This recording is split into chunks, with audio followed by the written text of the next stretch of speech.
कि शिवलिंग के चारों ओर का जो क्षेत्र है, शिवलिंग के चारों ओर 100 हाथ तक का जो स्थान है उसको पुण्य क्षेत्र कहा जाता है। अगर वो शिवलिंग किसी मनुष्य के द्वारा स्थापित है, तो किसी देवता के द्वारा स्थापित है तो 1000 हाथ तक, और अगर किसी कोई स्वयंभू शिवलिंग है तो 4000 हाथ तक की भूमि को पुण्य क्षेत्र कहा जाता है।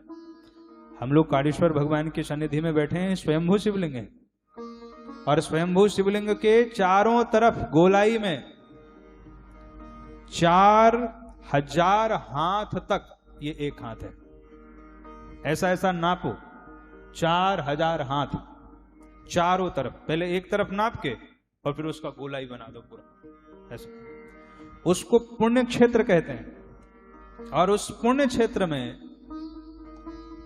कोई जलाशय है, उसको शिव गंगा कहा जाता है। जैसे हम लोग यहां माता गोदावरी का दर्शन करते हैं, ये गोदावरी गंगा है।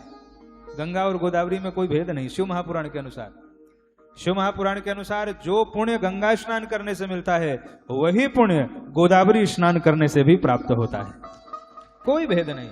ये सप्त गंगा है, सप्त गंगा प्रकीर्तिता, अभी आगे कथा आएगी।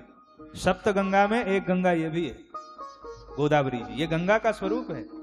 भाग्यशाली हैं हम लोग कि हम लोग गंगा की स्वरूपा गोदावरी के तट पर यहां विराजमान भगवान कालेश्वर महादेव के सानिध्य में आज हमारे करोड़ों जन्म के पुण्य आज उदित हुए होंगे, जो इस पुनीत भूमि पर बैठकर हम लोग शिव महापुराण की कथा श्रवण कर रहे हैं। कितना पुण्य, और उस पुण्य का क्या बखान करूं मैं। ये देवता भी सोच रहे होंगे कि अगर विष्णुपुरी में हमें जन्म मिला होता तो हम भी शिव महापुराण कथा सुन के अपना लोक परलोक बना लेते हैं। ये देवता भी सोच रहे होंगे आज।